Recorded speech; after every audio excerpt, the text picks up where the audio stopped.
We're here with Algiers on Records in My Life. Thank you so much, guys, for being on the show. Really appreciate it. How y'all doing? Thank you. Yeah, we're pretty good. Good. It's good to be back in Canada. Good. We love to have you here. We're doing really well. Can you give us a brief of what's been going on lately? Yeah, we just finished about a month of touring in Europe with Depeche Mode, and that was pretty crazy because we were playing these massive stadium shows with them, and in between we had our own little cute gigs at clubs, and because it's festival season, you know, most people aren't in town over there, so we would play to like 50,000 people, and then we would play to about 50 people, and that was kind of the ebb of the flow for about a month's time. But you know, before that we hadn't played together for about a year, so we're back in our stride now and we're ready to go.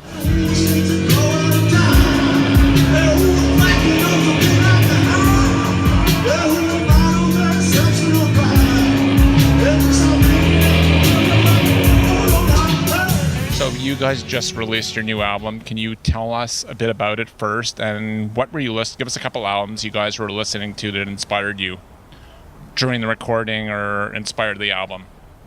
We were all listening to a bunch of different things at that time. Ryan has a good list of things he was into going into the studio. I think it really just depends on the song. So I think when we were actually writing about the record, and we were thinking more about the record after the fact, because usually you don't understand things until you've had time to process them. And I think after the fact we started picking out little things that really influenced the record, and it was a lot of current stuff. There's a man called Ben Greenberg who actually came in and did some post-production, and his band is called Uniform, and there's a two-piece, and it's really heavy, sort of electronic industrial kind of metal stuff, which you probably wouldn't hear in our music, but it definitely influences. There's an energy there.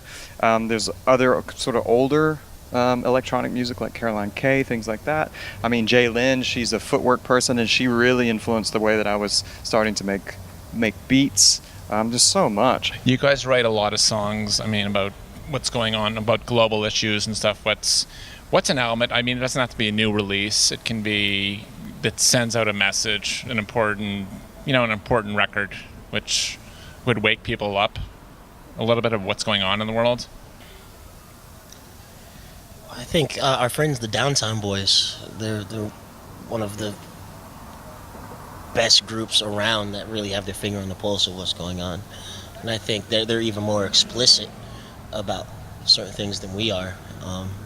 And, you know, we looked up to them before we met them, and, like, we've become friends, and, you know, it's just they're about to put a new record out, and Victoria sent it to me a couple of days ago, and it's incredible.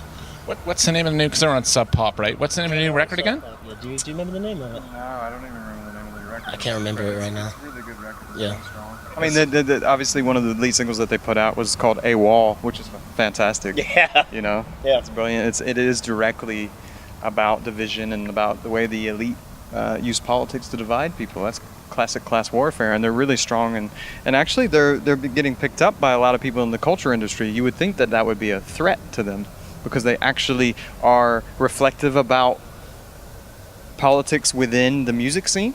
And I think sometimes that can be quite threatening. I mean, they had a strong campaign about South by Southwest that was collaborating with the government to actually deny undocumented people working, and they were talking directly about Coachella and the way Coachella is anti-LGBT and not paying workers. And I think so that's really powerful and really, really courageous, and I think we could learn a lot from them in that respect.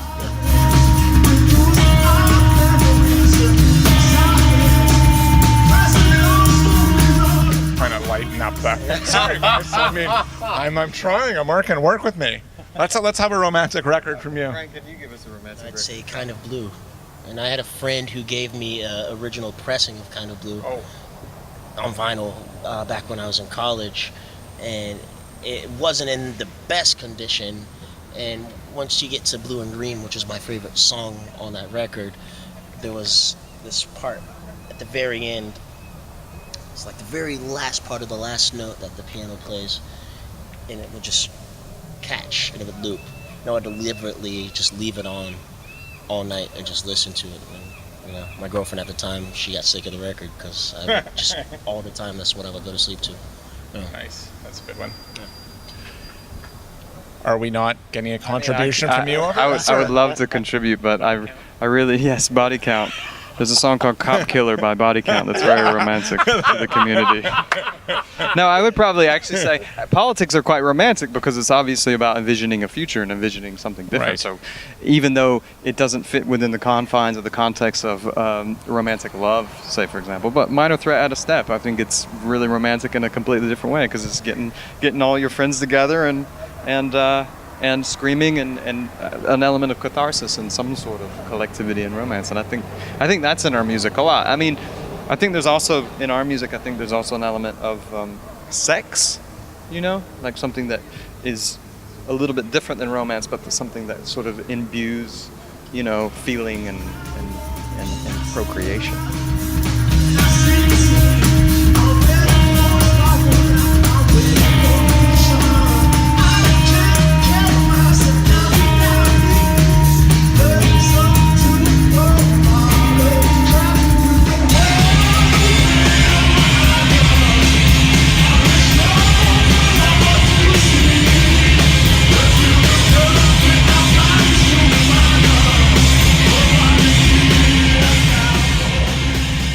What's a record out of your collection that should be in everyone's collection?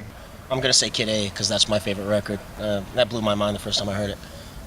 My friend Shamim and I went to, this was when they still had record stores, and we went to Tower Records at midnight to get like the limited edition of it. That's great. Then we went back to the dorm room, and we just, there was about maybe 5 or 6 of us, and we all just sat there and just listened to it. I don't remember my mind ever being blown the way that like song from the very beginning all the way to the end.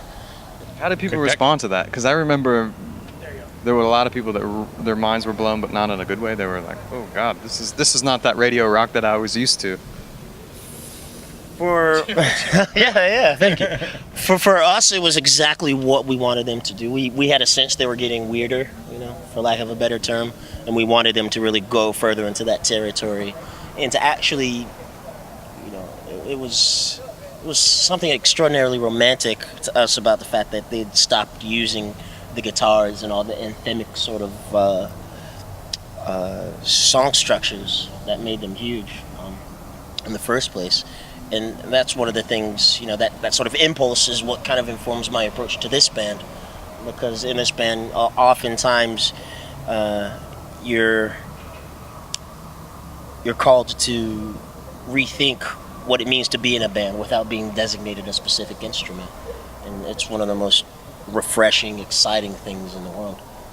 So for me, yeah, that's Kid A. Yeah, a lot of people reference that. Just to answer your question, oh yeah, it's been referenced like Radiohead, Kid A, and OK Computer, and another one have been referenced like more than the Beatles. Shockingly, Right. Wow. We've done a lot of these things. Yeah, they're like Radiohead. I guess are one of the more influential bands yeah, for musicians. for some people. Yeah, for some people. E.T. Brute. We all have different tastes. That's We all right. share a lot of similar tastes, but we all also have really different tastes. But for me, again, going with the romantic theme, I think John Carpenter, The Fog, is one of the best soundtrack albums I've ever heard in my life. It's incredible. The piano scores, the main theme is really brilliant, but it just plays like almost like a classical record. Of course, it's quite eerie, and it's synonymous with kind of strong sense of death, but also it has a sense of justice. The film itself is about injustice at the beginning and kind of ghosts coming back and people paying for the mistakes of their ancestors. It's a really powerful film, actually, but the soundtrack is really incredible. And Death Waltz, they reissued it recently with some incredible new artwork. I'm struggling because I can't remember the name of this record, and it's making me upset because it's like if I'm suggesting like an essential record for your collection, I should be able to remember the title. But it's this like mid-70s Nina Simone live record that I have, where it's got 3 tracks on it, and she does 2 George Harrison covers. Isn't It a Pity and My Sweet Lord.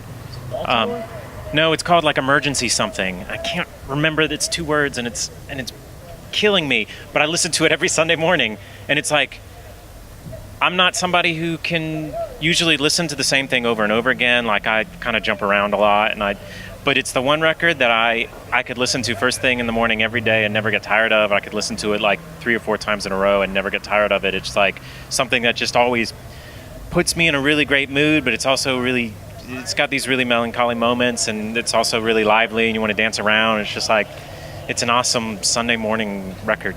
One record I continually return to is by a Swedish band called Dunjen, and it's a 2004 record. Forgive my terrible Swedish. Ta det lugnt. That's the first song, the first record. It's their second, actually. Oh, well, that's the fourth song on the record, I believe. But They did. I don't think they're that smooth. Yeah, we're in slight disagreement about the direction that band went, but like I don't know. I think all their records are really good. But that one particularly, it came out at a time when like people like really like honing like recording techniques and like getting more good at using Pro Tools and whatnot. And like I think there's something really interesting about trying to make a very authentic sounding late 60s psych record on like I think they use like a Fostex 8-track like hard disk recorder. And I just think the sounds on that record, like the drum sounds are really good, and the guitar player has innumerable kind of fuzz tones on his guitar that I find very compelling, and it's quite an angry record, and there are some parts that are very lush sounding and transporting, and if one were to eat a weed brownie in maybe a parallel universe and put that on, that could also be potentially a nice thing. I don't know. I think that's great. I think we've covered a lot of records. Thank you so much for doing the show.